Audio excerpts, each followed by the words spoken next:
Hello, new coaches, and welcome to our track and field training for today. My name is Jennifer Tresp, and I will be your host for today's presentation. As we go along, you will hear from two other presenters. One is Scott Audubon. Scott is the sports director for track and field for Special Olympics Pennsylvania. And you will hear from Ashley Herr. She is our newest member of our UCS staff, and she is working with the Eastern programs in Pennsylvania. And also on our presentation, you will be introduced to Lauren, who is Scott's daughter. She'll be helping us out with some of our skills. Today's presentation should last about 2 hours. We're going to try to move swiftly so we can accomplish as much as possible.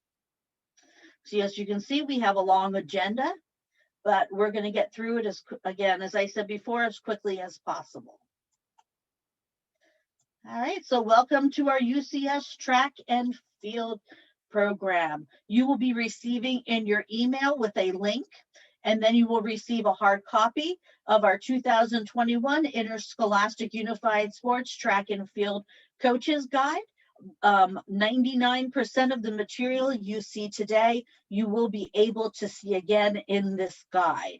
So we'll be referring to it a couple of times, and I hope to have it for you tomorrow morning. Okay. For today's training, we will be using two terminologies, which are athlete. An athlete is a student who is eligible to participate in Special Olympics. They're defined as having an intellectual disability, cognitive delay, or a developmental disability, including different types of autism. The partner, of course, is a student who doesn't have an intellectual disability. They're referred to as a unified partners. And students with other disabilities are welcome to participate as unified members. So if you have a student who is hearing impaired, visually impaired, may have issues with walking, anything like that, that doesn't fall under the intellectual disability, they are welcome to join the team and they would be a unified partner. So after today's training, we won't be deciphering any more between athletes and partners. We will refer to them as team members and student athletes. We have something called the 7 criteria for success of a Special Olympics Unified Sports Program. The most important one that we find is the principle of meeting involvement. And really what this is saying is that everybody on the team, the athletes as well as the partners, are participating to the best of their ability. They're having a great time and they feel like they are giving something to the team. Okay? Whether the team wins or lose, they feel like they did their personal best, they shared their talents, and there's no heightened risk of injury. Okay, so it's making sure we're treating athletes and partners the same and wanting them to work together. Okay, so we have some indicators of meaningful involvement. And again, it's when all the teammates have the ability and are given the opportunity to contribute to the success of their team.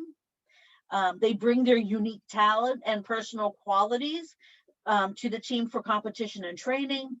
And they are able to compete without causing undue risk of injury to themselves and others. And teammates participate according to the rules of the competition. Okay, we have a couple of rule modifications that you'll see in here, but we don't expect other modifications to be added for someone to participate. We want our athletes as well as our partners to know the rules and how to do the skills. So we can tell you when we're not seeing meaningful involvement in your teams. It's when these partners think they're coaches and they're not. Partners are competitive, athletes are competitive, they need to work together, but the partner should not be coaching the athletes.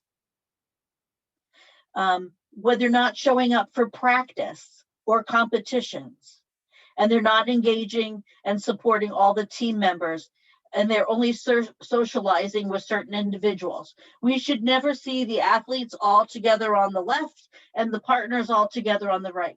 They should be intermingled, enjoying their time together and learning about each other. That's when we see the meaningful involvement take place. So let's talk about our roster, our teams. So a track team can have between 12 and 40 members. Okay. So if you have 12 members, we would like to see 6 athletes and 6 partners. The eligibility, this is co-ed, so it's for all boys and girls, and it's for grades 9th through 12. Now, we know that some of our participants, especially our Special Olympic athletes, will be able to be in the school district longer than 12th grade. We kind of call them 12 plus, and they are eligible until they're 21. As long as they are receiving services from the school district, they will be able to participate until they are the age 21. And then the big thing here, and I think probably the hardest barrier on a team, is that if you have athletes who are if you have partners or athletes who are participating in a spring interscholastic sport team, which would include the high school track and field team, they're not eligible for the unified track and field team. We need those partners and athletes to be able to dedicate their time to the track team for unified sports. If they're on another sport, they don't have the time to dedicate to the unified sports team. Proportionality, again, we would like everything to be 50-50. That's our goal. We understand that sometimes that's not possible. So we are accepting of a 60-40. So the 60 can either be the athletes or the partners, and the 40 could be the athletes or the partners, depending on how your team is working. So once your team is complete, we should see nothing more than a 60-40 difference. Like I said, we do prefer the 50-50 if possible.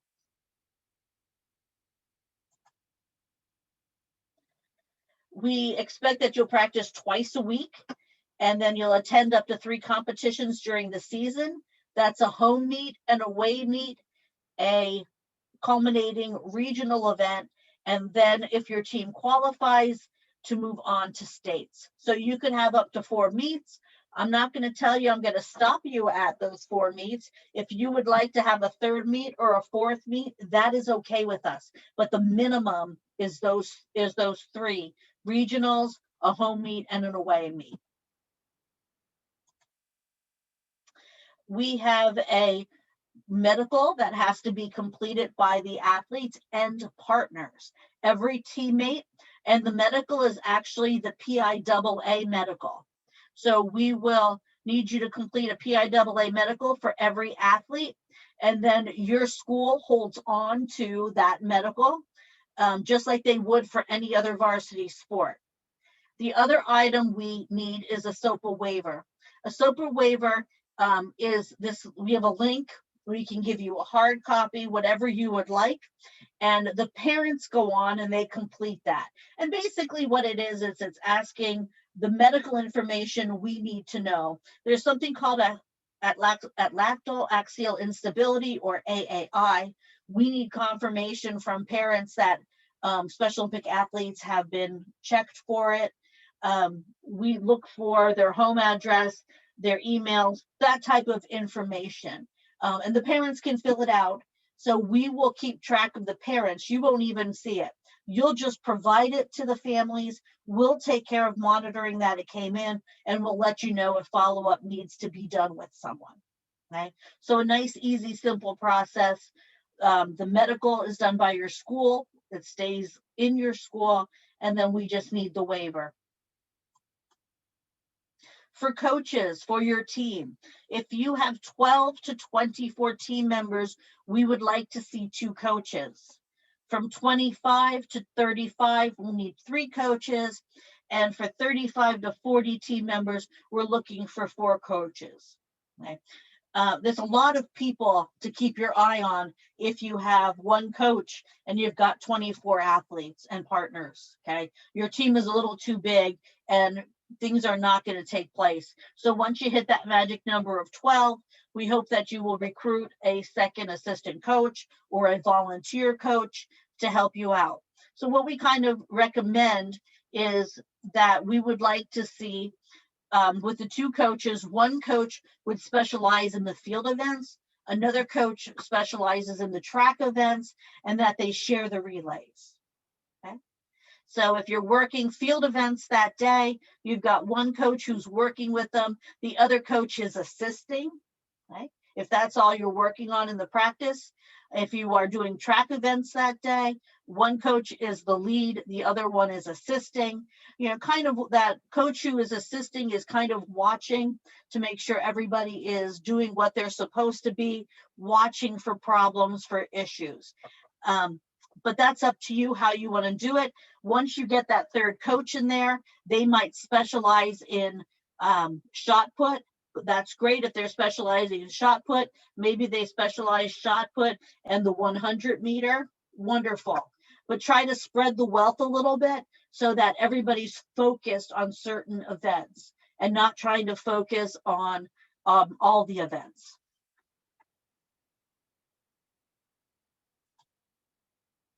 Course requirements, if you have not already taken these two courses, we're going to need you to. We will make sure you receive the link. This presentation will also be sent to you and the link will be inside it. So we are looking at the National Federation of High School. And in that course, we would like you to take concussion in sports and coaching unified sports. This might take you 2 hours at the most. At the end, there will be a certificate. You just type your name into the certificate and you'll forward it to your SOPA or your UCS liaison, okay? And they will take care of it from there. We have a database record on every coach, and this information will be put into your database record so we can ensure that you've taken the appropriate courses for being a coach. And then here are our events that we offer. On the track events, we offer the 100, 400, and 800. The field events, the shot put, the running long jump, and the mini jav. You'll see that we use a 6-pound shot put and a 400-gram mini jav. Your school is not responsible to purchase the shot put and mini jav. I will be sending them to you. The mail goes out tomorrow, and hopefully they will arrive at your school in the next couple of days. Also in the box, you will find relay batons. Okay. So we will make sure you receive those materials.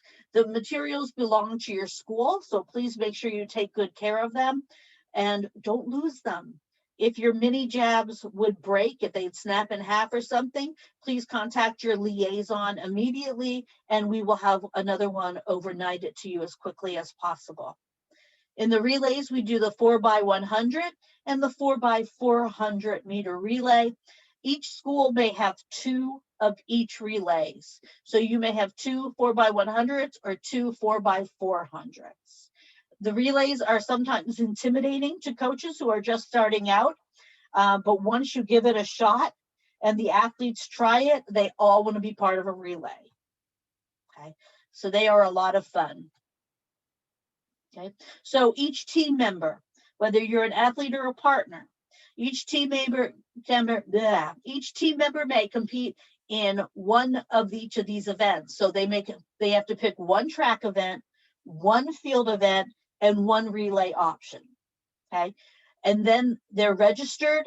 You can't change your events. So once you're registered and the entry scores have been submitted, or then yes, once they're submitted, you are required to stay in that event through the entire season.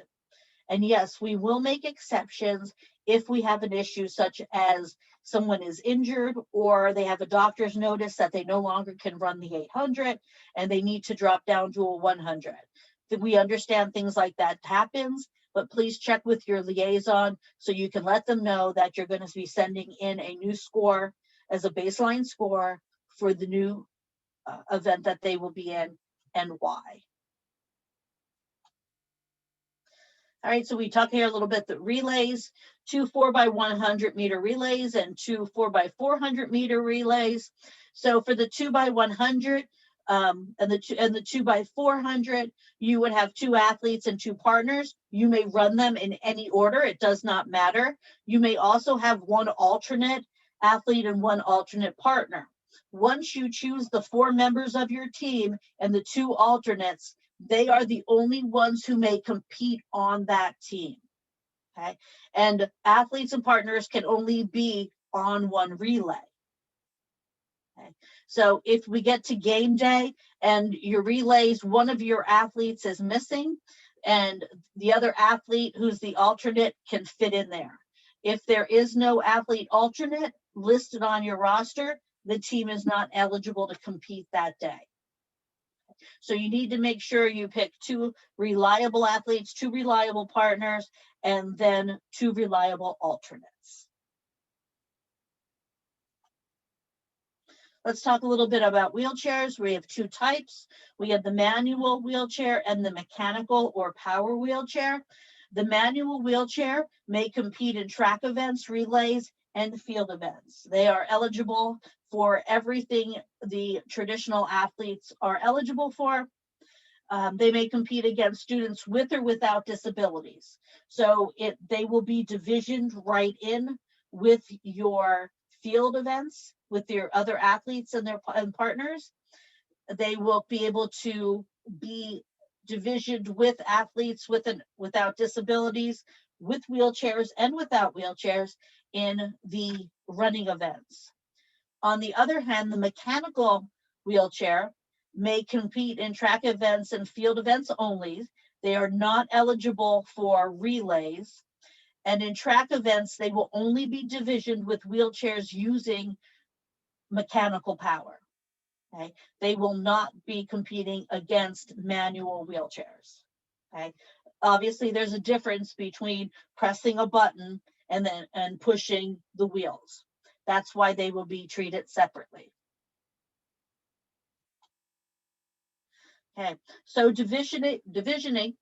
So we will take participants with and without disabilities. They will compete against each other. This is co-ed. So anyone doing the 100 meters, whether they're male, female, athlete, or partner, can be divisioned together. Okay, the athletes are determined by the entrance score.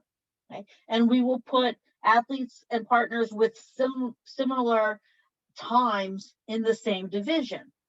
Okay. We try to keep them within a 15 to 20%.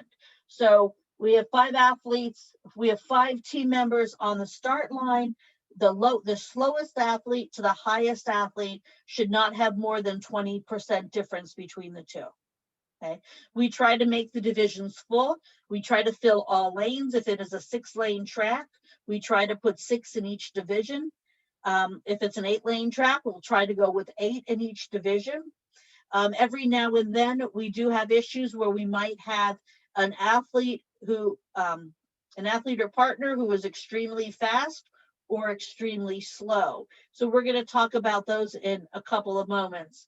But what we're going to do is, for after your first meet, the times and distances taken from that competition will be used for divisioning the rest of the season.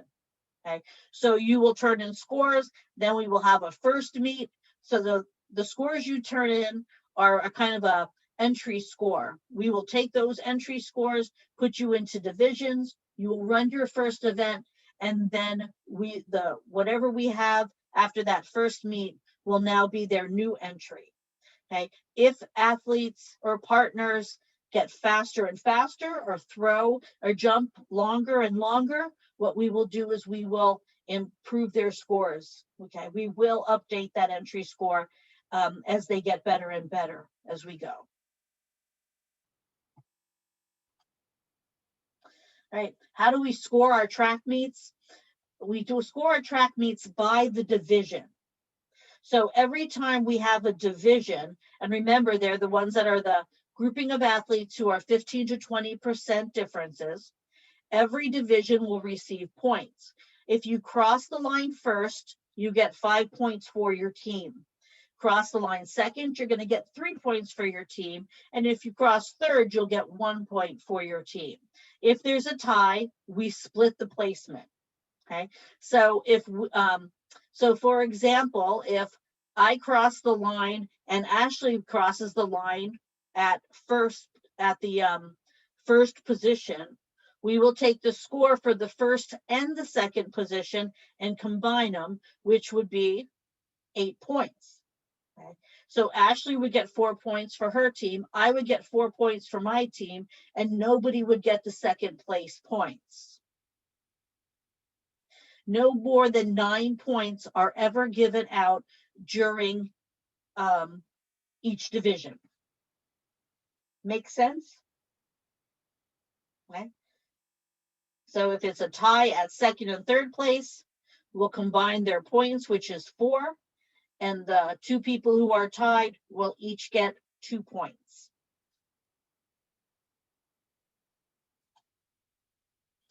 Here's where we have the issue of a division of 1. And sometimes this happens when an athlete starts to improve, okay, or a partner starts to improve. Their score is really fast. Their distance might be really long that they're throwing. You might see this. We see this a lot in the manual wheelchairs. We see this a lot in the 800 meter and the 400 meter race. Okay. So what happens here? So let's say I have a score for the 800 of 4 minutes and 25 seconds. I am the only one in my division. I run the race. If I get a 4 minutes and 25 seconds or faster, I'll receive first place points. Okay, so I'll receive 5 points for first place. But let's say now when I ran it, instead of being 4 minutes and 25 seconds, now I ran it in 4 minutes 59 seconds. Okay, now I'll receive second place because I didn't equal or beat my best time. Okay, so instead of running against others, I'm running against myself. Okay, and this happens also for motorized wheelchairs. So the time that they submit, they want to beat that time to get the first place points if they are in a division of their own. We do have something called an equalizer. It's quite a variance between the sizes of teams. If some have 12 and some have 40 when you're competing against them. So what we do is we take the amount of teams and their scores. Let me see if I put a sample on here. I didn't. Okay. So basically, here it is in a nutshell. We're going to do a full training on this. Okay. So this will just be like a brief little snippet of what happens. If we have 2 teams competing against each other, one has 12 members, one has 25 members. Because it exceeds 5 people in the differences, we'll take the 12 and divide it into the 25, and we'll see what that comes out to be. Let's say it comes out to be a 1.5. So what we will do is for the team who has the 12 participants, every time they score, if they score first place, we'll take their 5 and multiply it by 1.2. 1.2. If we get a second place, the 3 points will be multiplied by 3.1. Let's try it again. If we have let's say the difference comes out to be 1.5 between the 2 schools. The school that has the smaller team, when they score 3 points for a second place, we will take 3, multiply it by 1.5 to see how many points they actually get. If they score third place, they get 1 point. We multiply it by 1.5 to see what points they get.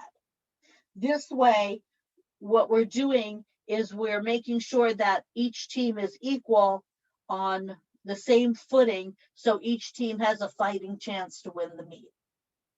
Okay.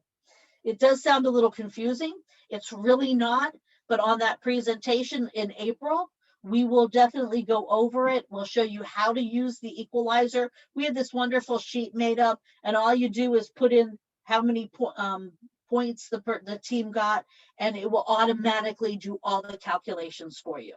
Okay, so we'll take care of that with that score sheet. It makes it much easier. We have some weather issues we need to deal with, and at practice, if you hear or see lightning, you need to stop practice for 30 minutes. Okay, we expect that you will stop the practice, get everyone inside, and wait it out. If at 25 minutes later you see or hear more activity in the sky, your count starts all over again. Okay, so please start the count again, go back to that 30 minutes. Do not rely on clear skies or lack of rainfall. Lightning and thunder can occur with a blue sky and no rain.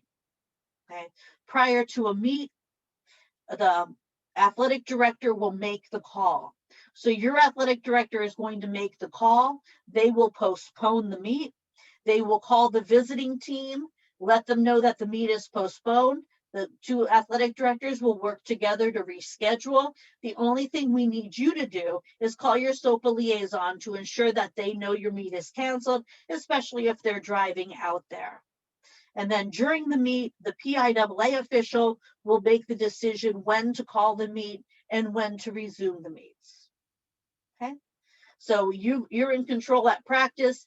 The athletic director is at control prior to the meet, and then the PIAA official will make the calls during the meet. Okay, let's talk about uniforms. Basically, the uniforms are a singlet with a top and with shorts. You do not have to purchase these uniforms. We will purchase them for you. In a week, you'll be getting a link that gives you the information. We have something called a gear store, and the gear store will have available the shorts and the tops that you need. You will simply go in and tell them what solid color your uniform is going to need to be and what trim what color trim. Usually it's a white trim with the solid color of your jersey, of your tops and bottoms, and then we will have our logo on it also. So if your school colors, excuse me, let's say your school colors are blue and white, you will need to know if they are dark blue, light blue, royal blue, Columbia blue, what shade of blue they might be. And you'll pick that color, and then the school accent will be white. If your colors are red and yellow, you can choose whether you want your uniforms to be red or to be yellow. Okay, you can make that choice. You'll just need to ensure that you have the right shade of the color. Coaches, you will be able to buy polo shirts in matching team colors. So if you are red and yellow and you buy red uniforms for your team, you will be able to buy red polo shirts for the coaches. If you have one coach, two coach, three coach, four coach, that is fine with us. Okay. So any visible garment that is worn underneath the top must be unadorned and of a single solid color. So if you are wearing blue uniforms, we would prefer to see that you have a blue t-shirt underneath. It should be short sleeve and it should be a solid cover. In the front, we need to make sure that wherever the jersey comes down or the singlet comes down, that we're not seeing something sticking up that's like yellow or purple or orange. Okay, so we would like to see the shirt needs to be solid. We should be wearing socks, and athletic footwear is required. By athletic footwear, we are referring to sneakers. So please make sure the athletes are dressed appropriately and the sneakers are tied at all times. We will be giving you racing bibs. The bibs are to be worn in front of the uniform, not on the back, in the front. You will be given bib, plus you will be given pins for the bibs. Please note that that bib is the one bib you get the entire season. So at the end of the meet, make sure that you get that bib back before your team members walk off with them, so that you have them for the next meet. When the athlete or partner is standing, the apparel must cover their midriff. We do not want to see any bellies sticking out. They may wear sweatpants and sweatshirts to stay warm prior to the meet, But once the event is on, whether if they're on the line for the 100 meters, the sweatpants and sweatshirts must come off. When they go to the field event, the sweatpants and sweatshirts must come off. Okay, no sweats may be worn under the uniform. So they walk up to the line, they run their race. When they get at the end of their race, they can dive back into their blanket or into sweatpants or a sweatshirt. But during competition, there should not be any sweatpants or sweatshirts on. We should only see the uniform and the undershirt if that's what they are wearing. They may also wear running tights, but they must be a solid color. Okay, they must be a solid color, and we prefer that they are the team color. They shouldn't be like a fluorescent orange, and then your uniform is like light blue. Okay, they should be a light blue or a dark blue, whatever, as long as it is close to the team colors. No hats, rimless headwear, including bandanas, are allowed. Religious and medical related headwear is permissible.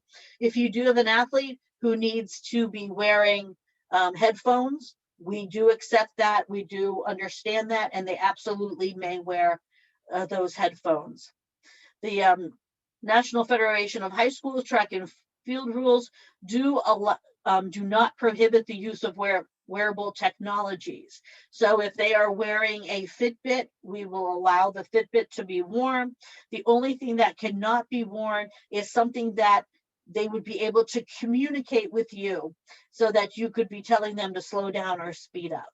We will have to disqualify your athlete if that is what you are wearing. All right, let's talk some due dates.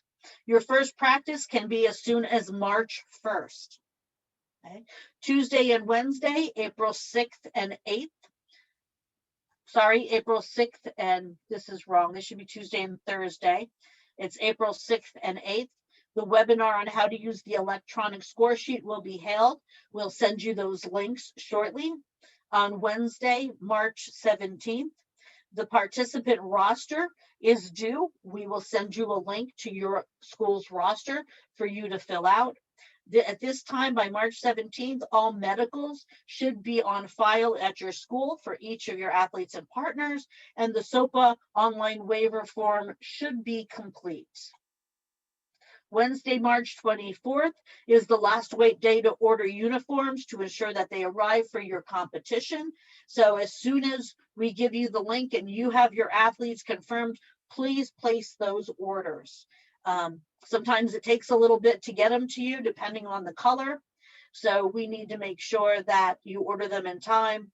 Monday, March 29th through Friday, April 9th, we are going to ask you to run a time trial at your school. And again, these time trials are those prelim scores or preseason scores that we need to make sure we division your athletes for the first meet. And again, they will be submitted submitted via a Google Doc. Okay. And again, once you've chosen those athletes, field events and their track events, there is no changing them. Monday, April 12th through Friday, May 7th, you are in the regular season. So you will be practicing twice a week. You will, if you do have a meet during the week, you will only need to have one practice. The meet will be considered your second practice. And then May 10th through Wednesday, May 19th, you will, somewhere in there, you will be part of a regional or city championship. Okay, before we move on to there, just one last comment. In a normal year when we do not have a pandemic, this meet, this regional or city championship meet would be the meet that would qualify you to move on to our state event, which is held in Shippensburg. Okay, so that's what normally would happen. This year, unfortunately, we will not be having these going to the state meet because it is an overnight event. It is a 2-day event, so we cannot travel to that event. All right, so we're going to start the information right now on, wow, that wasn't too bad. We're going to start the information for how to do each of the events. So you're going to see Scott Audubon. Scott is on the slide. Again, he's the tall guy in the orange shirt. And Scott, again, is our sport director for Special Olympics Pennsylvania for track and field, as well as our long distance running and walking program. That's his daughter, Lauren, next to him. And then on the right-hand side of your screen is Ashley Herr, our new liaison for the eastern part of the state. So Scott, I'm going to turn it over to you. And one thing I didn't tell you, Scott, I added to the slide, is all distances are measured in meters. And we are no longer measuring in feet and inches. It is now meters and centimeters. That's good to hear. It was always confusing to me when I was helping officiate at a couple of the unified meets, and they were giving me feet and in the shot put. Couldn't get used to the idea. So Lauren is downstairs watching ladies basketball, but she's going to be on our videos here, and then Ashley and I. So she and Ashley we're all Montgomery folks, and we're all on the same team. Ashley and I have also been unified partners. So when I refer to unified, I'm talking about our community-based, not our school-based. So our community-based track team called the Wicked Fast in the orange there are people of all age ranges, not just schools. So let's move on. So we're going to start the first race order. I believe I have the order of the race correctly. The 100 is the start of any tournament that you're in. Is the first event, and then it's the 400, and then the 800. So go ahead.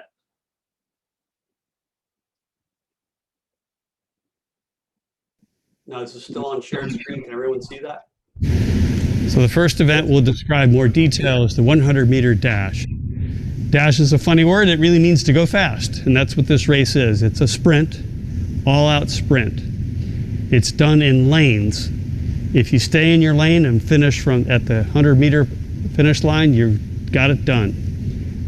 If you cross over lanes, it's okay, unless you interfere with another runner's progress in the lanes next to you, one side or the other. So it's important to remain in your lane for safety as well, so you don't bump into another athlete. Scott is going to demonstrate the start of the 100-meter dash in a standing start position. There are 3 commands to the 100-meter dash. On your mark, set, and go. On your mark is first, Scott is going to come up to the starting line with his power foot or strong foot in front, slightly behind the line, which is the pink line on the ground. So that's the starting line. His back foot, the toe of the back foot behind the heel of the front foot, looking up slightly. The starter will then say set. At this point, the athlete becomes as still as possible. Front knee bent slightly. Hold the opposite arm from the front foot flexed in front of the body. Hold the other arm back, slightly past the hip. The next command will be go at the sound of the starter's pistol or whistle. And at that point, Scott will drive his back leg forward, leading with his knee. Go.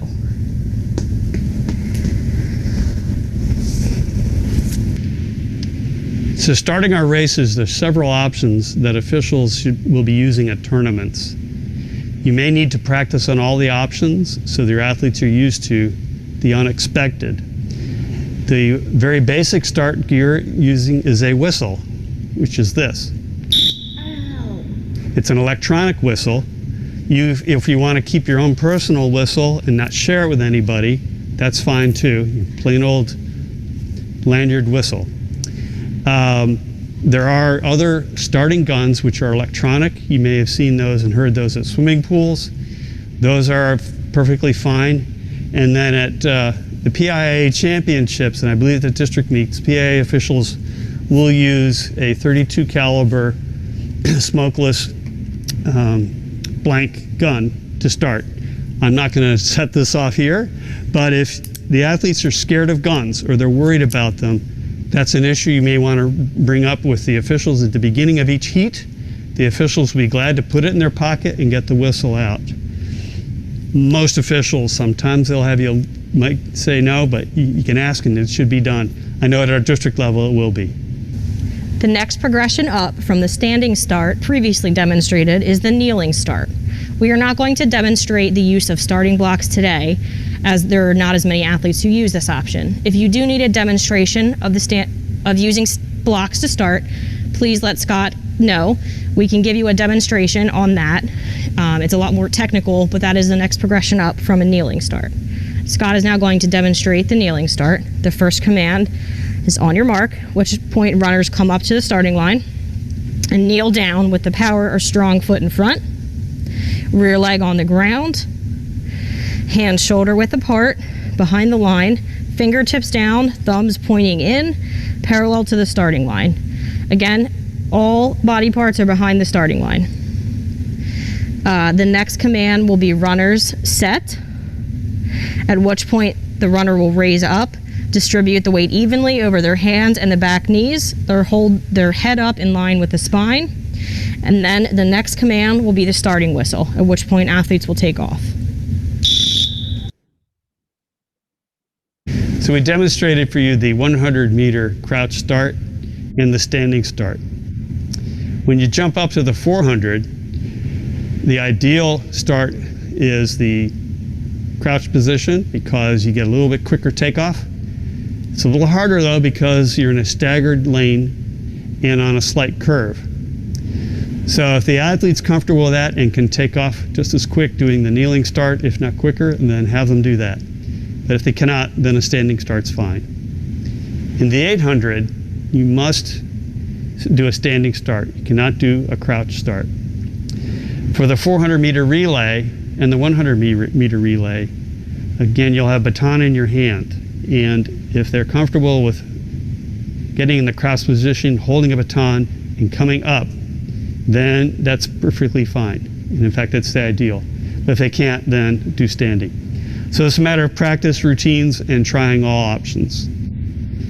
So Ashley and I are going to describe the differences in the running forms and running styles between the different speeds of the races at the 100, 400, and 800 levels.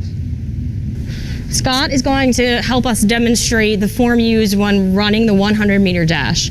Different speeds and forms are used when running all three of the track events. 100 and 400 are considered sprints, while 800 is considered a middle distance event. When running the 100, the runner wants to keep the body from falling forward. The runner should keep a slight lean from the heels, not the hips, and maintain the arms at the sides, not crossing over in front of the body. You control your speed by how much force is applied with each foot strike. The quicker your foot strikes the ground, the faster you run. When running fast, the heel must be lifted up high under the buttocks, as Scott has demonstrated. Leg turnover and stride length determine the speed at which an athlete runs.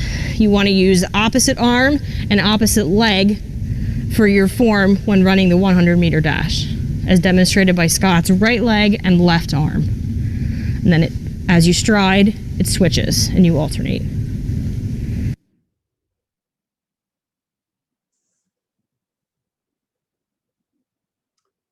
All right, Jen, let's go dance to the next slide. We're going to go through what I just described.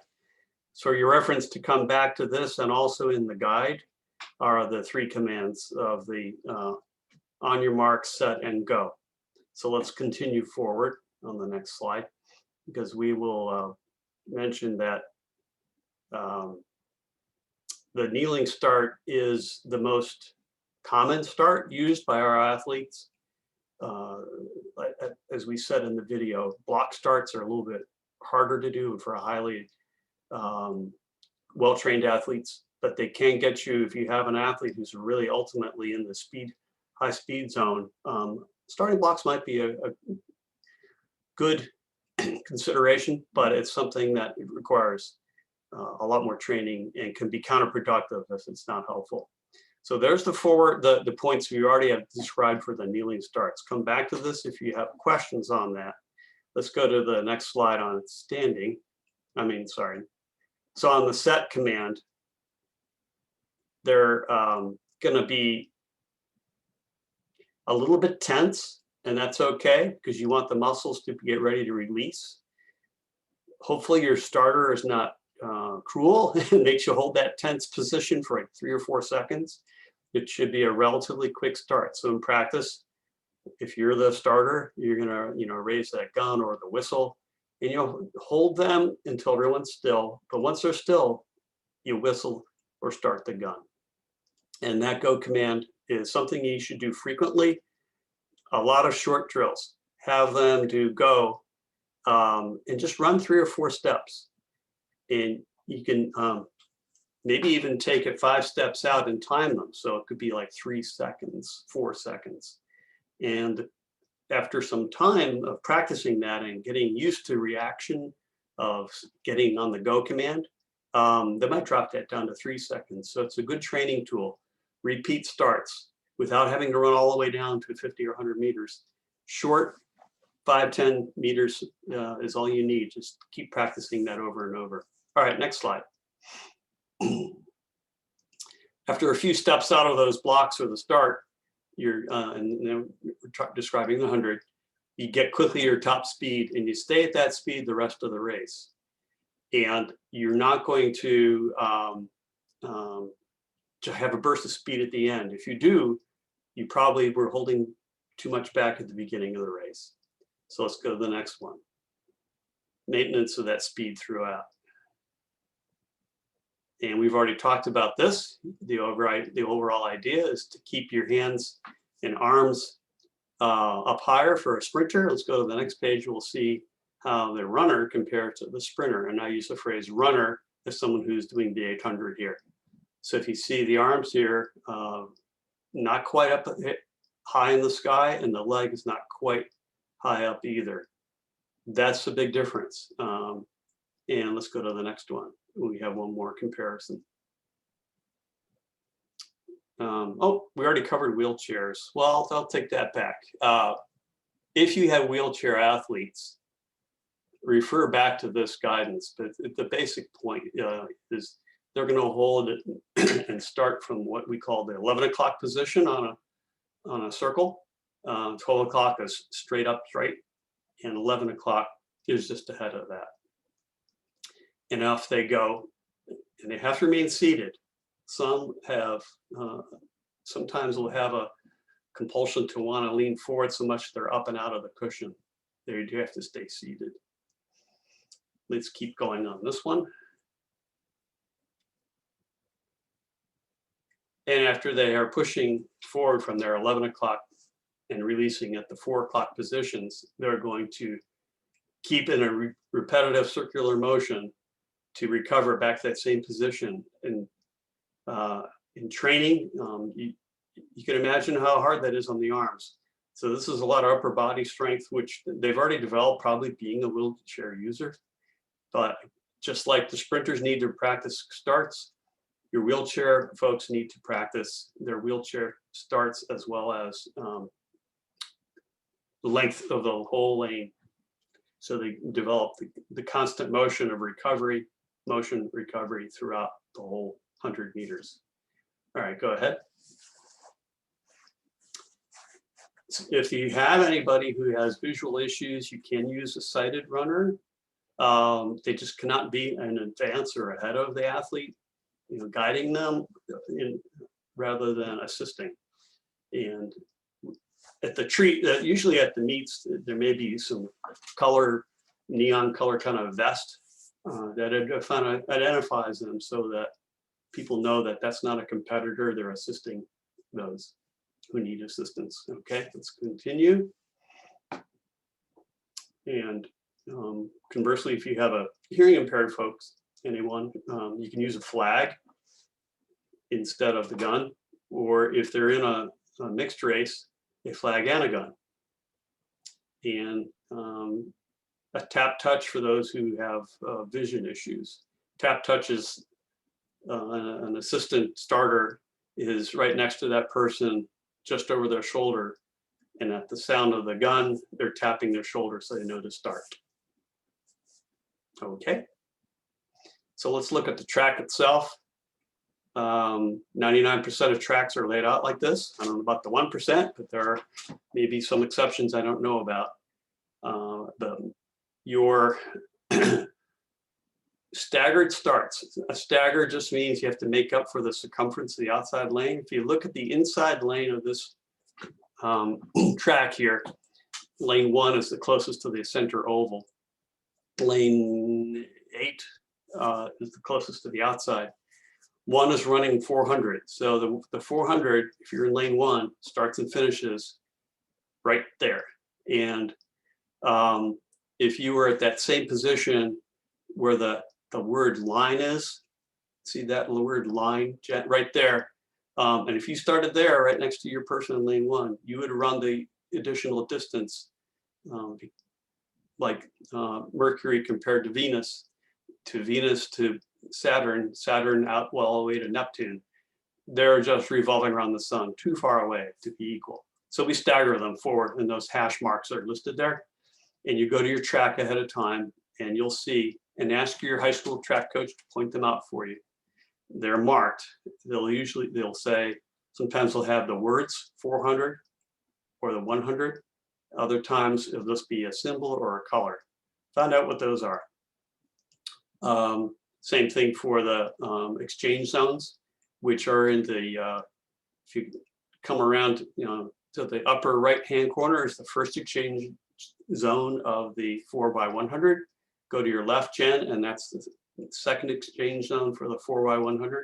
Come around towards the finish line, and there's the final and third exchange zone for the 4x100. And come back to about where that red waterfall line is. And that's the zone area then for exchanging for the 4x400. That is also staggered for the first runner.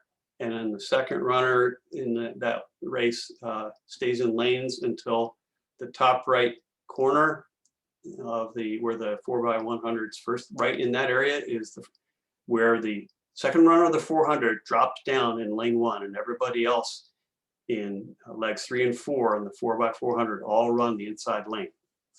We'll have a picture of that in a minute. And you can see off the left for the start of the 100-meter race. That's the only race that starts there. Everything else starts at the common finish start line, which is the common finish and start line.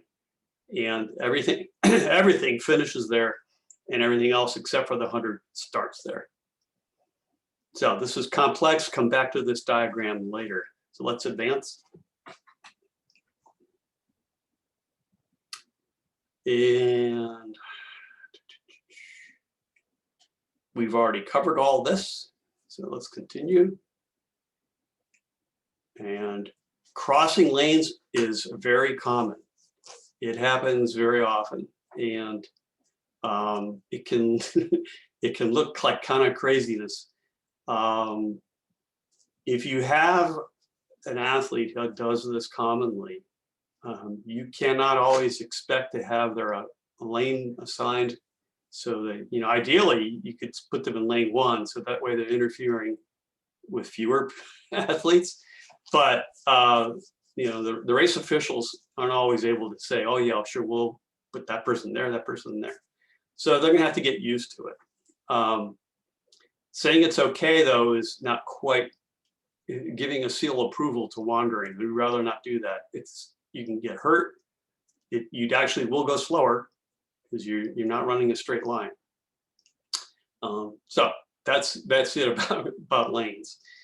The last 2 bullets remind them that maintain your speed that you take in those first 10 strides. If you're bolting at the finish, dying in the middle, and sprinting at the end, you have an inverse U-shaped speed. Rather, you would have bolt to your first 10 strides and then maintain. Even if it's a relatively slower but steady, that's the strongest race style. And we do see this fairly common. Last bullet, people looking around to see if they're ahead or not. As soon as you do that, you're going to subconsciously slow yourself down. So teach a straight ahead view. All right, let's go on. That's actually for all races. Looking around is not a good style. The 400, let's jump up to the 400.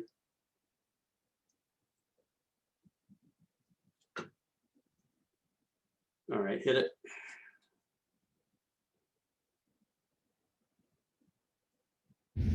Now we'll describe a little bit more about the 400-meter dash.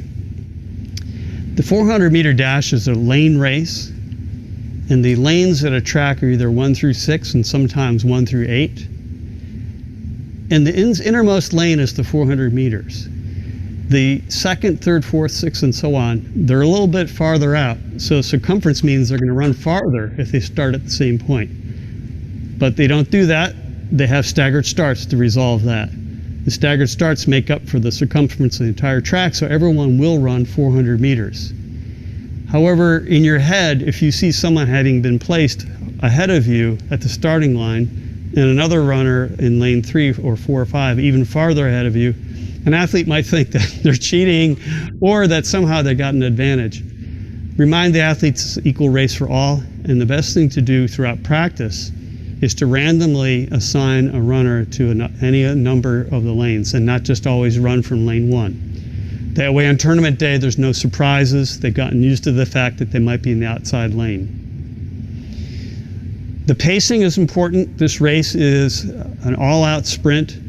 It's 4 times longer than 100. So the athlete has to work on holding some power in the reserve to finish the last half of the race. The best way to deal with that in practice is to get what we call a split at the halfway point, 200 meters, which is opposite from the start line. And those 2 times together, the first half and the second half equals your total time. They should be reasonably close together. So if an athlete's bolting out and running the first 200 meters in 25 seconds, and then the last half in 40, 60, they really not running an even race. So they're going to be getting themselves tired out too soon. Even pace, good splits. That's how you run a 400.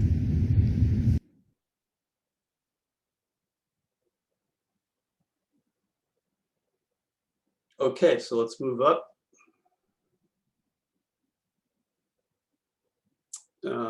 We've covered this,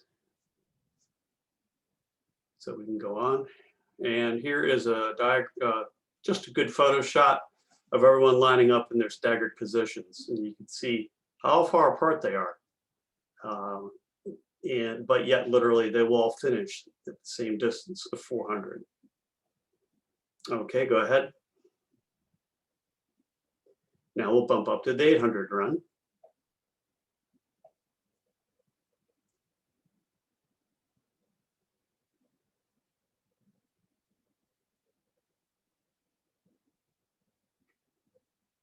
Scott is now going to help us demonstrate the waterfall start line that is used during the 800 meter race. 800 meter is a middle distance race, and we use a waterfall start line. This is on the track, it's already on there. We have pink tape today to show us what a waterfall curve looks like. This allows for a larger group of athletes to start at one time and head towards one lane. In the 800 meter, you do not have to stay in a assigned lane the entire race, you can cut in. This race is a longer race that is about pacing. A good strategy is to stay close to the pack of runners. For the first lap, position yourself on the straightaway to pass and avoid passing on a curve. This is a tough race because it is comparatively fast, but a longer distance. All right, Scott is going to show us how to start from the inside of the waterfall line. So he's going to step up, and in the 800 meter start, there are 2 commands. Runners to your marks, and then go. Runners to your marks, go. That is when runners will start. From the inside position, you can stay in that first lane. If you are starting outside on the further edge of the waterfall curve, you can cut in, which Scott will demonstrate to us. Runners, before the race starts, will be kept 5 to 10 feet back from the actual starting line. When the first command of runners to your mark is given, that is when athletes can move up to the starting line. Scott is going to show us what it looks like to start from the outside and how to cut in. So runners to your mark, go. As you can see, Scott will cut inward into the first lane. Okay, let's advance. So in case you haven't figured out, we had all sorts of plans to go to a real track and film, Ashley and I and Lauren, but all the tracks are covered in snow and we're not available or open. And so the YMCA over Westchester was very nice to let us use that space. Let's move on. We've covered these points. and continue. Before you go, encourage runners to pass. It is not impolite, but no elbows. You can get disqualified if you are playing like you were getting a basketball foul, pushing, shoving, or purposely moving in front of someone to block them when they're trying to pass you. And that's impeding the progress of another runner. It's not called very often, but it can be. So courtesy, as always, is the critical point in any distance race. You also want to trip yourself up. Okay, go ahead. Here we have the waterfall start. Much better visual than our pink tape inside the Y. The runner in the red shirt way in the outside lane is going to make a line to, once they start, I should say, we'll head to that lane 1 where the first runner in lane 1 is already set to go. This is to help spread out a large pack. Usually these races have multiple runners. You can see there's more than 8 here, and you couldn't start all 8 together if they were all one bunched up line. So they're spread out a little bit, and it gives them a little breathing space at the start. And in community-based track programs, we actually use this as a lane race to the first break line over at the 1500 area. But for unified, this option is chosen. So you might get to other meets that are run by other programs, and you'll get a little confused if the 800 starts in lanes. That's the other option, and we don't use that. Okay, let's continue then. And just as a couple key pointers, people will, especially near the end of a race or at the beginning, start striding. Striding means taking long steps. Thinking that you'll go faster the longer your step is, all you'll do probably is hurt yourself and wear yourself quickly. So striding means keeping your feet relatively underneath your trunk of your body and not way out in front of you. The other mistakes that we'll look out for is people hunching over, leaning forward, and then swinging your arms. You look at me for a second, I'm swinging my arms like this, almost like a punching. You'll see that. That's another way quickly to get a sore back and run out of energy, use too much. You want more of this, that kind of action with your elbows and up to your side. Okay, now let's move on. Some of this will be in another video. So let's hit the relays. They got the 4x1 and the 4x4. We'll show you a little bit of baton work here. Okay.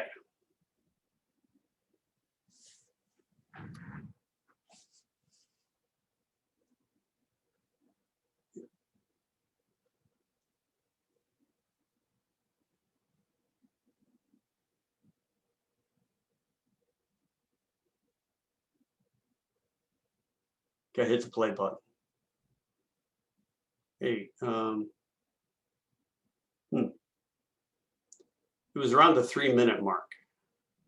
They're doing the straightaways. Oh, back The up back a second. straightaway and the front straightaway to the finish. Right there. Leading your lane, even with your baton in your hand where you've not dropped it. So this is a curved lanes for the first leg and the third leg.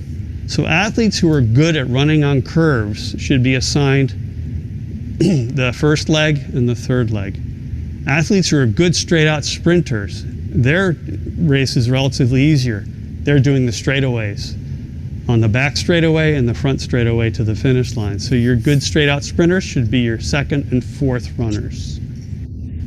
All right, now Lauren is going to put the baton in my hand. As she's got it in her right hand, I have my left hand out. You can see my hands pointing in a V position. That automatically closes my fingers for me as I bring it forward. So let's show you that again, Lauren. So I have my hand in the ready position. This is called a V position. My thumb is up, my fingers are up. It creates a natural crease for the baton. I grasp it. See how it's here in the middle? I pop it on my leg and it's ready to go.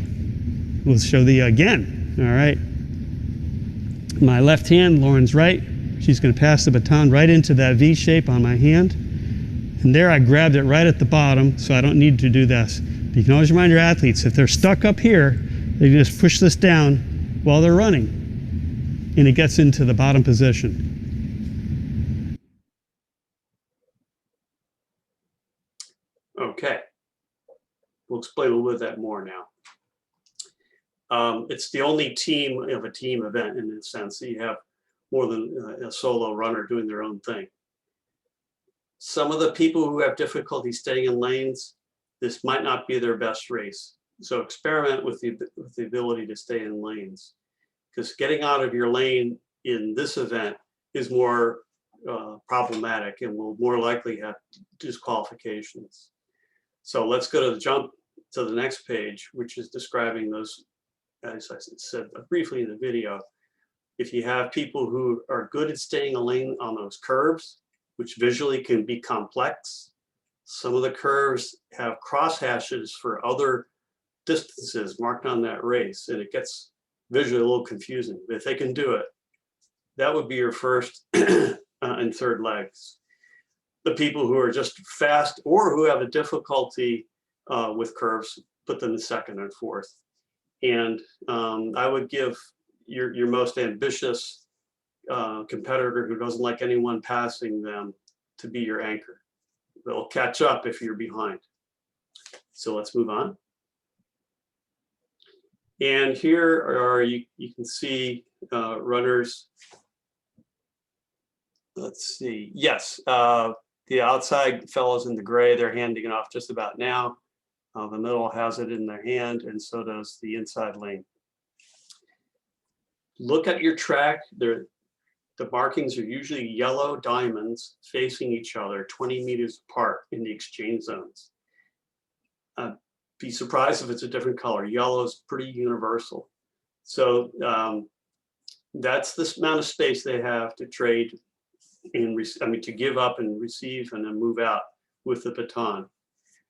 Ideally, you're right to do a right, then left, then right, then left.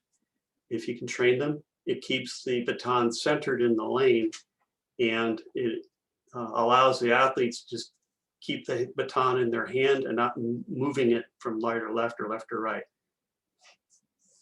There is the V we described already.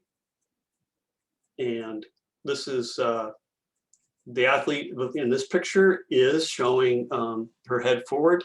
You can turn your head, which is visual pass, slows down a little bit, but with training, try to do the non-visual or blind pass. All right, continue. And here's a sample drill. Don't, keep this in your mind later on, having them just do that in their four lineup of whatever the race sequence is.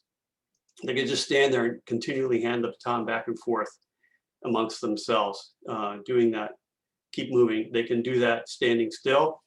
And then as you advance in training, they can do that walking. And then as you advance in training more, they can do that in running. So, and then you can spread it out too. So it's always practice, practice, practice, as they say. Continue. 4x400 has that same 20-meter exchange zone, but it's coming around near the front common finish start line.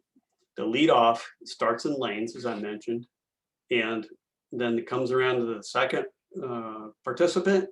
Second leg takes it, stays in lanes till the area of the first exchange zone that we mentioned that the 4x100 runners use. And then after that, everybody finishes the race off in lane 1. You can also, this one is a visual pass. So let's move to the next slide. I think we have that. Oh, no, we don't. All right, I'll have to put a visual slide in there. That pace of that race is a little bit slower than 4x100. So receiving the baton does work a little bit better by looking back at your incoming athlete. The same hand motion is held with the V to slap that in their hand, but they don't have to try to do a blind pass. This was definitely one to practice a lot because the exchange zone gets busy and a little crowded there. It's not spread out, depending how many teams are competing that day. Okay, now let's go on to the field events. And what's our first? Oh, mini jav. Okay, let's keep going with the mini jav.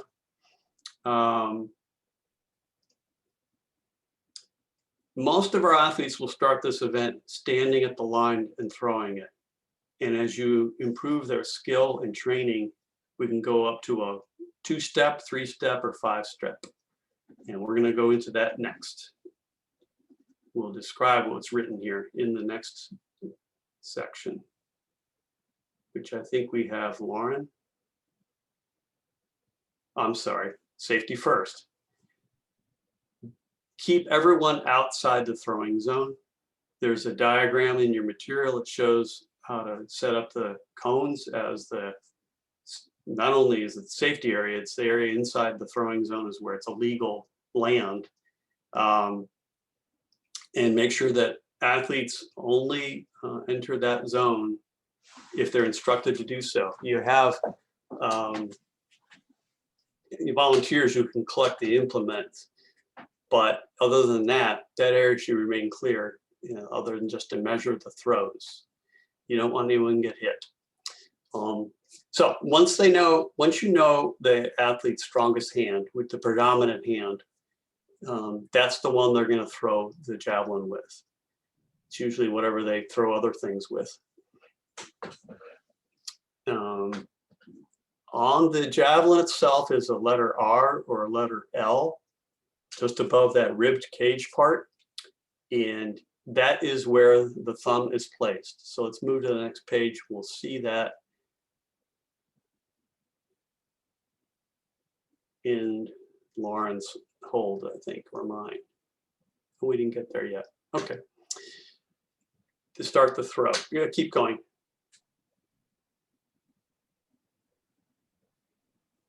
And that's what I'm looking for. Okay, hit.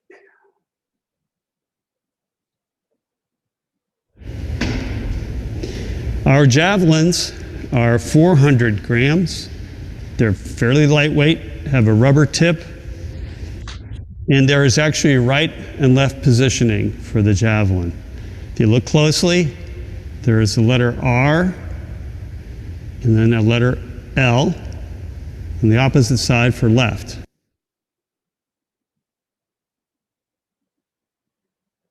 So if you're a righty, you put your thumb on the R. That automatically grips your fingers on the rib section of the javelin. So this will give you a good grip to release the javelin and hold it before you throw. Lauren is now going to demonstrate throwing the mini jav. Lauren is going to come up to the toe line for her throw. Athletes cannot step over the toe line. Here in the gym, we have the black line as our toe line. Lauren is now going to get in position. Feet spread apart, arm back, pointing in the direction she wants to throw. Go ahead. That was good form, Lauren. So it's an over the head throw, starting from the back with your arms extended and over the head. We saw Lauren throwing from the line. That's a stationary line throw, just throwing from here, where most of your athletes should start. But as they advance and progress in their skill level, have them go do a 3 to 5 step run up.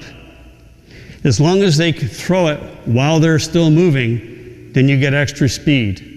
If they run up to the line and stop, then you may as well do just what Lauren had done. You have no momentum. So that takes some practice time and skill to understand when to release. So I will do this right now. I'm a righty, so I'm putting my thumb on the R, bringing my arm out, and doing 1, 2, 3, 5. The common fouls that could disqualify your throw include stepping over the line, either as you line up to throw or as you are throwing it.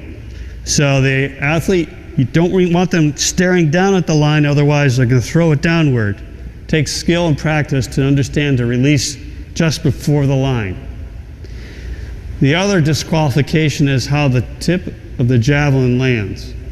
If it lands point down or flat like this, that's acceptable. If it lands on the tail, that's a disqualification. It has to land basically coming down in the sky from an arc, which is why it will land on its nose. We have, that will be also a question of the release. So if you're releasing, as we described, as you're at the line, over your head and forward, you will get that arc. But if you are crouching down or dropping down, it'll go land and not be a absolutely correct style of throw. One other style is sidearm, which you cannot do, and you cannot do underhand. It has to be over the shoulder and over the head. Sidearm or underhand will be a disqualification. When throwing both the mini jab and shot put, caution does need to be taken. When an athlete is getting ready to throw, no other athletes or coaches should be in the throw zone. So that is any area outside of the line to throw from. So our track events are the 100-meter dash, We can stop that there. 400-meter dash. Okay, thank you, Jen. Let's move that to the, we've covered that slide. And we've covered this. Let's move on. Okay, so you're keeping the level, the mini jab level and pointing forward at the beginning of the throw. And the throwing arm is extended back, not slightly, but all the way back. So the elbow is not bent. And opposite of that arm is pointed in the direction you want it to go. The idea is that some of that helps you visualize, but it also balances. So if you're pointing on ahead of you, you're pointing basically to the horizon. If that opposite arm is pointing downward, then that's likely where you're going to throw it. And downward is shorter, so you don't want that. As you begin to throw, you pull that non-throwing arm back towards your rib cage, and at the same time, countering it is the right arm is bringing, in this case, it's a righty, over their shoulder and over their head to release right over the top of their head, right about here, just over their ear, you let go. And you can describe this as throwing a paper airplane. So if they can throw a paper airplane and describe that to them, and even bring a piece of paper and a paper airplane and do that, that's the technique of release, right over the head. So let's go to the next. Point the target. The jab should be pointed to the target. If they are waving it around or it's pointing to the left or the right, they're going to lose distance. That's for sure. We've already discussed this already. So move on, which was the multiple steps. This describes the walking step and the running step approaches. It's fairly basic, but just a reminder that in the release point, they should still be moving rather than sitting still or standing still. So if you're going to take a 4, 7, whatever 9 steps, I wouldn't go to anything beyond. In fact, I don't even think 9 steps is appropriate in most of our athletes. But if you have someone who's really good at this, the longer distance, they tend to slow down, and the shorter distance, they do keep their burst of speed. Okay, let's move on. 3 throws, non-consecutive. And Ashley, correct me if I'm wrong, will that be the case in tournament play this season? So we'll, we actually have another slide coming up further Oh, along. that's right. with more Okay. about Don't step over the throw line, and it has to land in the area marked by the cones. If it's outside either of those, it's a foul, landing first. And it's whoever has the furthest gets first place for the measurement. So let's go on. Okay, so let's go into, that was javelin. We'll come back if there's any more questions at the end. Long jump, here we go. It's all about jumping. And so this combines a lot of elements. the approach, the takeoff, and in flight. We'll call this the landing as well. Find the strong leg, that's the takeoff leg. We're always trying to find the strong hand or the strong leg here. And you can have them hop, pretend to kick a ball, whatever it is, that's their favorite leg. So let's move on. And the takeoff board, okay, we have a video of this.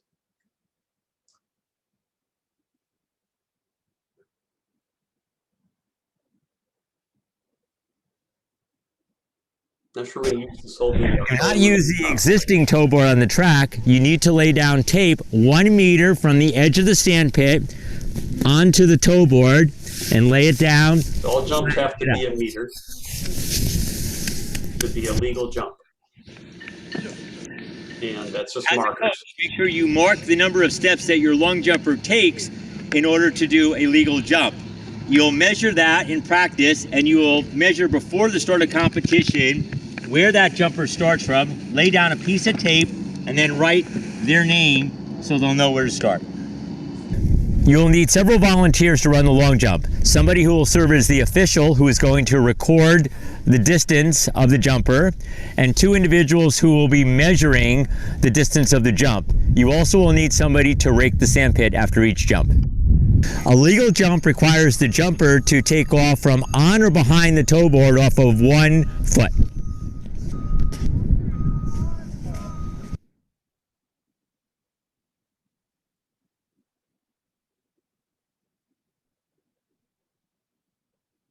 That was an illegal jump because the long jumper's foot went over the tow board.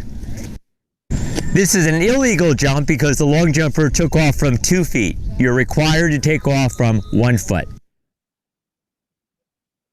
Long jumper must be able to clear 1 meter. This long jumper barely cleared a meter.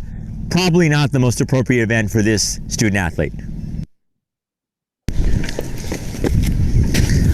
That's a legal jump, which we'll now mark.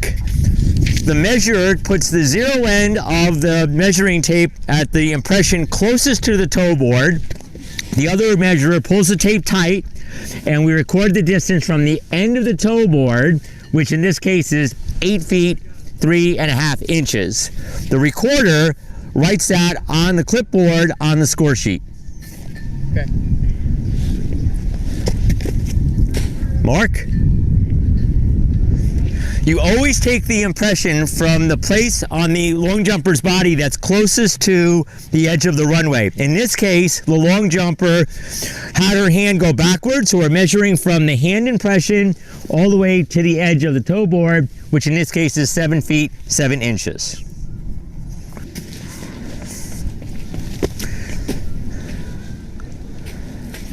When the long jumper leaves the pit improperly, you take the measurement that's the last impression to where he or she left.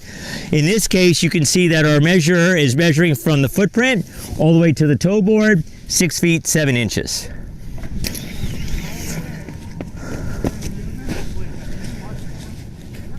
This is an illegal jump when the long jumper comes and exits the sand pit onto the runway. Whenever there's an illegal jump, you raise the red flag indicating a foul. On the score sheet, you'll see that there's a black line that divides divisions. You always run your competitors only in their division. In this case, you'll see in Division 1, there are 2 long jumpers. Each long jumper takes 3 non-consecutive jumps. 1, 2, second attempt, 1, 2, third attempt, 1, 2. You then take the best distance of the 3 attempts and write it into the final column. If there is a foul, you will write foul for the attempt. So that was a great explanation from Coach Mike. Key point was to find a good start point. In this case, the sample I gave is 9, which is fairly common. But let's advance to the next slide. And you just have the athlete go backwards from the start line, takeoff line, running, walking fairly long strides as if they were the the distance that you would if you were running, and start them with 7 to 9. Depending on their height, obviously a longer stride for a taller person, they'll be farther away, shorter person will be closer. And that's their practice point. From that point on, that can be adjusted based on practice and skill. All right, so let's go to the next slide. And here we have in motion one of our athletes on the Wicked Fast who is up in the air. So you see the fellow in the green hat, looking downward. So he's looking to see if that was legal. He left before that yellow line. And you can see how we're using the most common approach here is a hang glide. And we'll show you a video of it in a second. So as you have run up from that mark point we just described, you're gonna take off on one leg and not two. Doing two is the equivalent of a standing jump. It's also gonna hurt awfully hard if you try to take off with two. You have the measurer here in the blue shirt, he's getting ready. So Houston has got his left arm way up in the air, which is opposite his right leg. His trailing leg will follow through and match up, and the two legs will land together in the sand. So let's go on to the video of this fellow. And you'll see in action. We'll probably play it twice. He's up in the air, brought his legs now matching together, hanging, that's what I call it, the hang glide, and bring the feet together to land.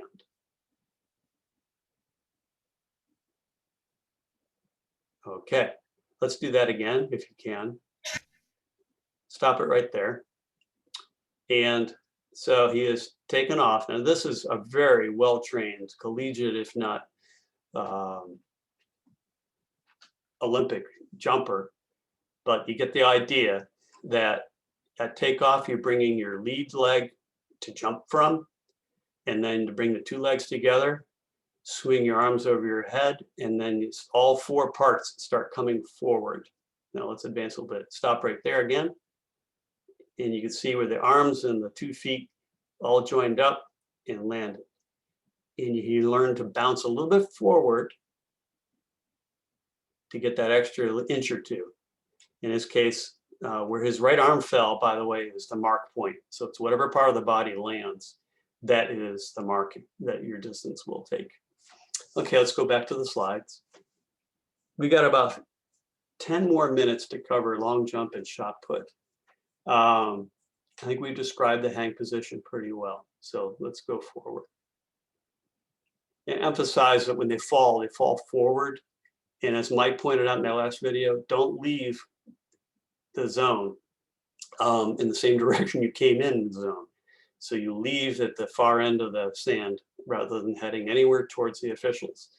It's safer and you won't get any deduction of distance. So the shot put, let's talk about that. There's a couple ways to handle the shot put. One is sort of like with your javelin, you stand there and you throw the thing. There's another one where you take a little slide. Another one is a reverse glide. Most commonly are going to be our standers who will stand at the circle and slides a little bit more advantageous. So you get a little bit more oomph behind you. And gliding is what the high school, the collegiate, the professionals will do. Throughout this, I don't think we mentioned, but it's in your guide. Make sure you have everybody warmed up, particularly in March practices. You don't want to have any injury from tight and cold muscles. In this case, for shot putters, the wrists and hands, doing arm warm-ups. So if you see in that circle there, the young woman is looking down and away the opposite of where the shot's going to go. She's got the shot put just tucked right under her chin, and her other arm is facing us, balancing herself. Legs are apart. In this case, it looks like it's her left foot is touching that toe bar, and if she was any farther away to the left, towards the other end of that circle, that's more distance for the shot put to go. So you get as close as possible to, in essence, what could be described as the starting line, if this was a track race. In this case, it's that curved metal bar. So you can see in the picture below, there's holding the indoor shot put, that's that orange plastic one, right up under the chin. And you pick it up off the ground with both hands and then bring it up with your strong throwing arm, whatever that one is. Rest it under your chin. You got your thumb and little finger holding it on the outside. And then we're going to show you this in the videos as well. Raise it above your head, put it to your wrist, bring your other arm down and relaxed, and keeping the elbow pointed away from your body, not tucked in. Go to the next slide, we'll get the picture of this put together. Oh, that was the pointer about where the toe board is. So let's go with this first here.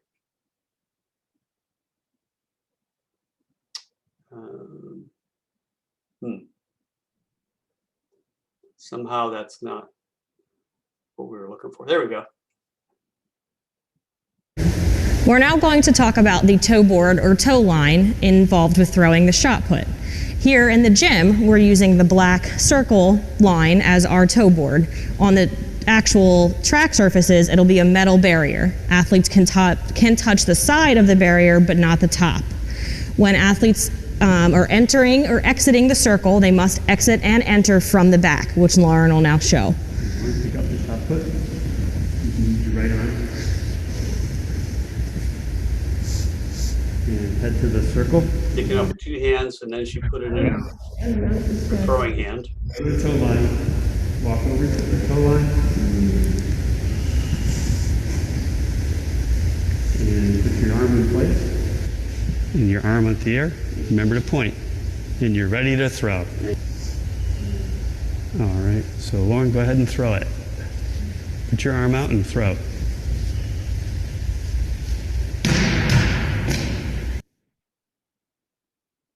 It's a push where the hand is not dropping down. Scott is now going to demonstrate how to throw the shot put. The direction that you're throwing, you want to point that way with your non-dominant arm. With your dominant hand, you will hold the shot put as close to your ear, neck area as you can. You do not want to hold it far away. You want to hold it as close as you can. Now, Scott is going to get ready to throw the shot put. So as you rotate through and come around, you're going to use your core strength, your trunk, to help you rotate, and your knees are going to lift upward as you turn.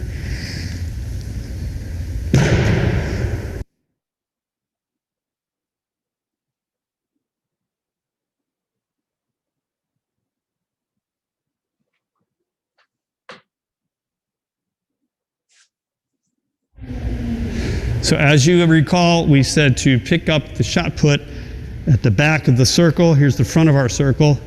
So if I'm about to throw, I'm going to pick it up, and I'm going to position my fingers 3, holding most of the weight, my small and my thumb holding the back of the weight, so that you have fingers on all sides of the circumference of the shot put.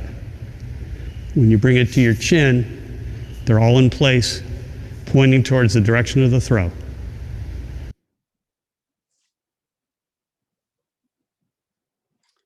Okay. Key pointer. The top of the toe board, you cannot be touching that with your foot either before or during the throw. And we emphasize leading the back of the circle. Let's go to the next slide. So this is a review. This is the sliding put. You're standing in the middle of the ring instead of at the ring at the edge, and you're gonna pick up one foot, and the other foot slides as you rotate. Everything else is the same. You release, but after you've bent your body downward and you're pushing upward, going towards the direction of the landing zone. And release that with your arm extending all the way as far as you can without dropping the hand. So I'm showing you right now with my video over here where you're seeing me. You're pushing it away from you. If you do this like you were throwing a softball, that's a disqualification. So it's the word put means to shot put, it's putting it forward. It's critical. This is the common behavior because we're so used to throwing things. This is what's called breaking the wrist. Instead of the wrist being straight like this, it's like that. Officials at district and state meets will call that as a DQ. Sometimes the local meets, we've found some people say, oh, that's a judgment call. And it can sometimes happen so fast you can't tell. And so have them practice pushing it. And it's in essence describing a high five. You're doing a high five to somebody, you're not breaking your wrist. If you're doing one of these, you're throwing a softball or a baseball. Let's go on. So here is again a little bit of the description of the glide. So that person's a little bit farther away from the tow bar at the beginning, slides forward, and what that does, it gives you a little bit more thrust from your trunk and your base of your body, and it allows you to give you a little bit more power behind that shot. It's harder to do, and it's more advanced. And if you get athletes in that area, they will probably throw a little bit farther. But like with the javelin, you start with the simple first and then advance as their training gets more up the speed. Okay. So those are the field events. We rush through them a lot, I understand. Your best places to go first. If you have a question, my questions always come up the day after a presentation and not during it. So if tomorrow you think of something you're not sure about, oh, DSIS is going to close. There you go, Jen. Go back to the activity guide, the coach's guide that'll be posted later tonight. That has everything in here that we've described. And also, I believe, Jen, you're going to send this actual presentation out as a link as well. I will, yes. Okay. On Thursday, it will go out. That's your other resource.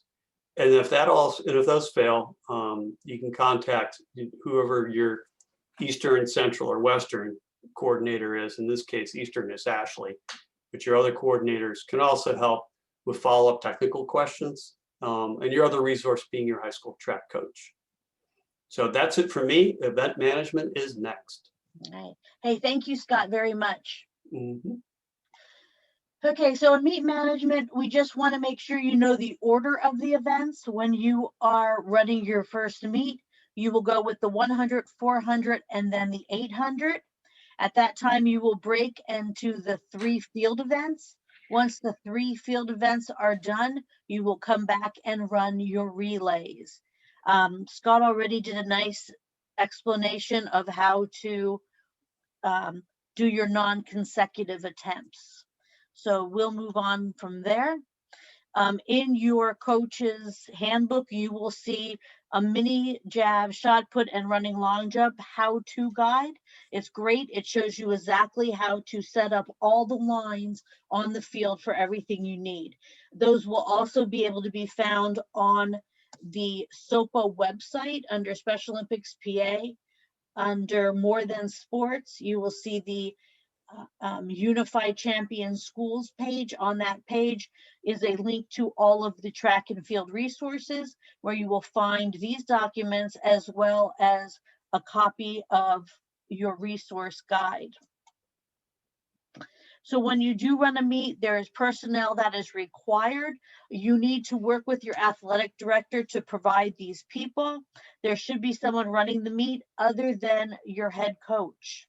You'll need a PIAA official, somebody to be a tabulator, a minimum of 13 volunteers. It's 13 for the track part.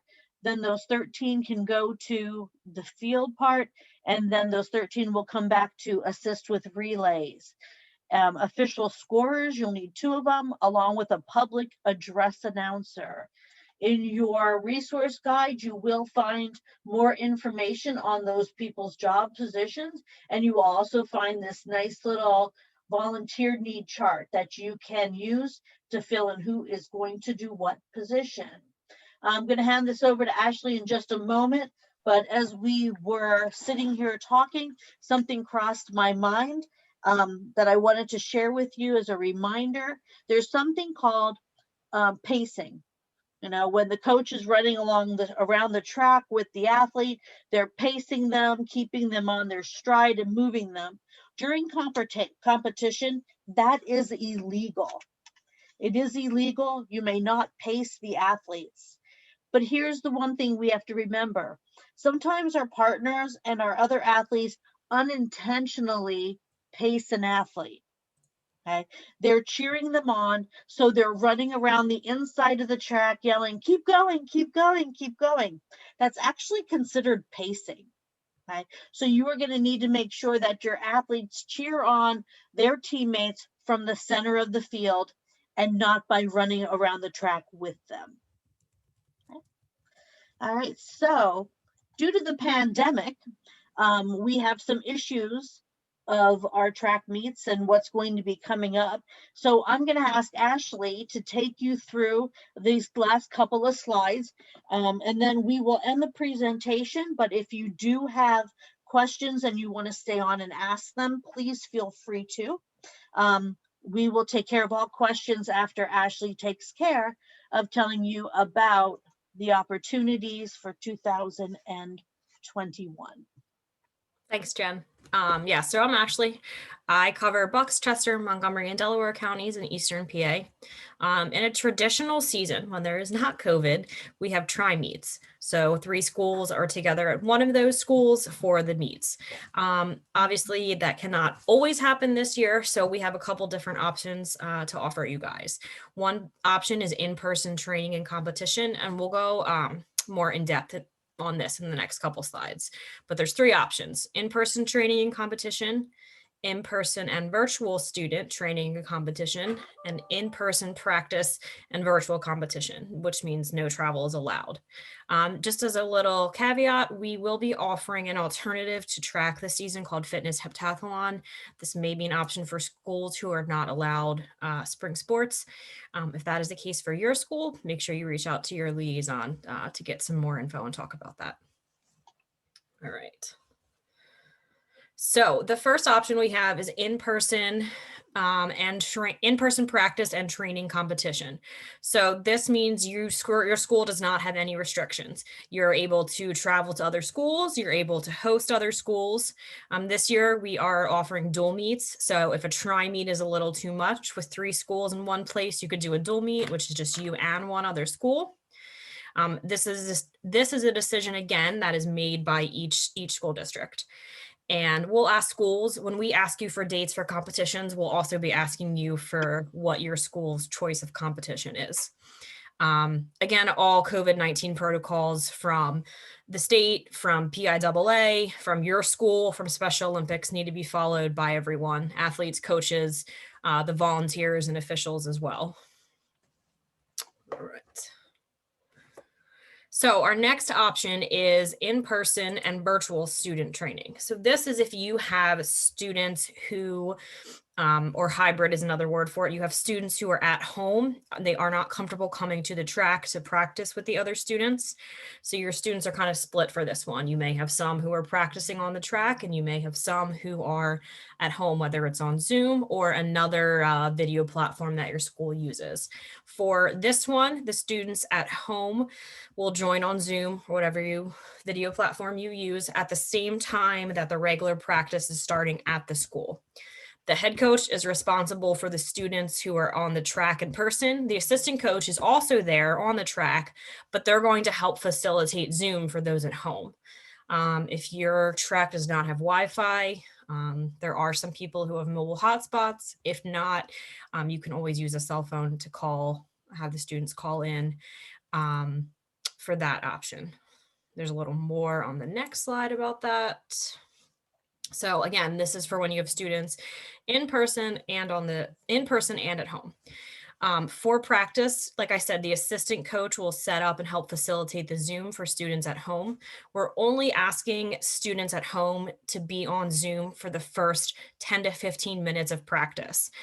It's just too much to have them stay on the entire time unless you want to try to do that on your own. So what we're asking that the students at home and the students at the track do together is the warm up. That's the part that we really want to make a social interaction, encourage and prompt them to talk to each other, talk to one another.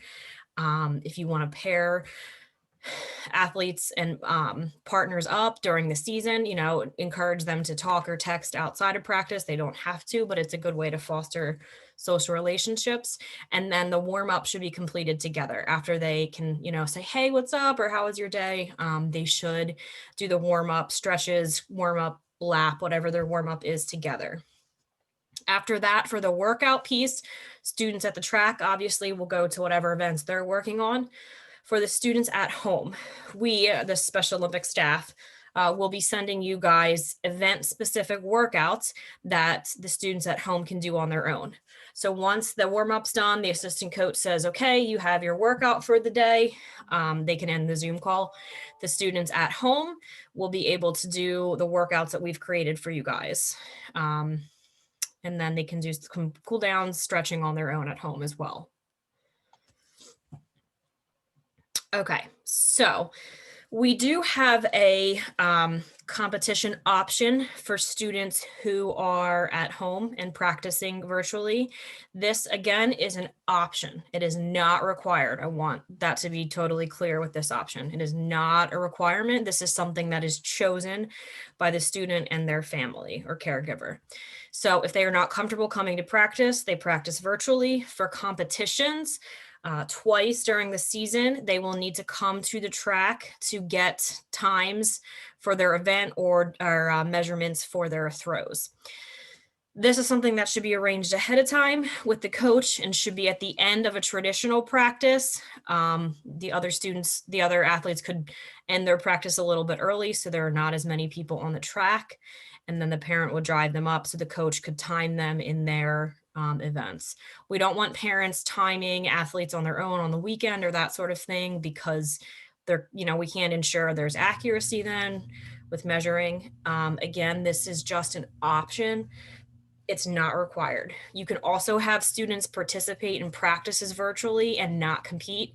They can still be part of the team. They're still a team member. They just don't participate in competition. I know this is a little strange, but we had to get creative in options with COVID. And then our third option is when your team meets in person and you're able to practice together, but you are not allowed to travel to another school or host another school. There is something called what we're calling virtual competitions. I know we're throwing the word virtual around a lot. So basically your team practices like normal. When it comes time to compete against another school, your team gathers at their track and you connect with the other school, whether it's via Zoom, Google Hangouts, whatever. What we're asking is each school has their own PIAA official. So normally when you have a track meet and you're all together at the same school, there's one official for that meet. What we're asking is each school has their own official, and this is to help it make sure that there's validity in the event, that rules are being followed and being enforced by having an official there. So each school needs their own official. Events will be conducted at the same time at both schools. You'll start the 100s at the same time and you'll run through the events at the same time. We have an electronic score sheet that you guys will be using. Times will be entered online at the end of each individual track event and distances at the end of each field event. There will be a webinar at the beginning of April that will go over the score sheet and how to use it. Okay, just a little bit more about virtual competition scoring. So the score sheet, you will get the score sheet ahead of time. It will have divisions for each event. Similar to the procedure for in-person events, we use qualifying scores to establish divisions, which I know Jen talked a little bit about. The electronic score sheet is updated in real time. Points are awarded based on their finish. Jen mentioned that earlier. Overall team scores are updated in the online platform after each event to allow for the participants to know where their team stands in real time. So there are two options for that scoring. One is if your school has Wi-Fi and you can get on the internet out at the track. If you can get on the internet out at the track, you will use the live score sheet, and you will enter times as the meet's going on. So you will assign 2 volunteers to be scorekeepers. They'll be responsible for entering times and distances in the score sheet, and it'll calculate and update in real time, just like the other schools will. This is if you have internet out at the track. If your school does not have internet out at the track, you still need 2 volunteers to keep track of the score. They can keep track of it manually, and then after the meet, whether it's that night or the next day, the scorekeepers and or head coach, when they can connect to the internet, will enter the results into the shared score sheet. So for this option, you may not know who wins the meet right away at the end of the meet. It may be the next day once you get everything uploaded. All right, and we just have some COVID-19 health and safety guidelines. You're probably familiar with a lot of these. And again, if your school has additional ones, please make sure they're followed. Everybody needs to be wearing masks, including volunteers, including coaches. Athletes do not have to wear them when they're running. The rest of the time, if they're standing around on the infield, if they're cheering for other teammates and they're not running, they should be wearing their masks. Students should bring their own water bottles. There shouldn't be any sharing of water bottles. For students who use plastic water bottles, we recommend that their name or initials are marked on the top of the cap, just so nobody drinks anybody else's water. On the track, athletes should be placed in every other lane for all running events to create a safe distance. And we do recommend that starting blocks are not used this year, as it is really hard to clean and sanitize starting blocks. If your school is traveling to other schools, we recommend that your students change in your school's locker room before leaving to eliminate any time you need to spend inside the other school's building. For relay handoffs, if your school is doing relays, we recommend using non-latex disposable gloves that are disposed of after the student hands off the baton after their turn is done. It is going to take a lot of prompting for those students to not touch their face, etc., their equipment, their uniform when they have the glove on. We also recommend having hand sanitizer around as well. And for the shot put and mini jav, at practice, schools should practice field events in stations. Students can take 3 to 4 consecutive or non-consecutive throws depending on the number of implements. So, and Jen, correct me if I mess this one up here.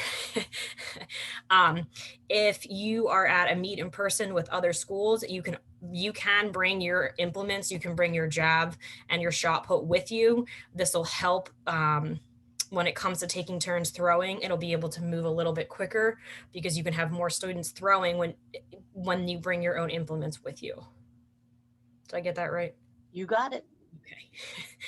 And students should also retrieve their own implements after they throw, and the implements need to be sanitized or cleaned, sprayed, wiped down in between throwers in between the athletes, different athletes using them.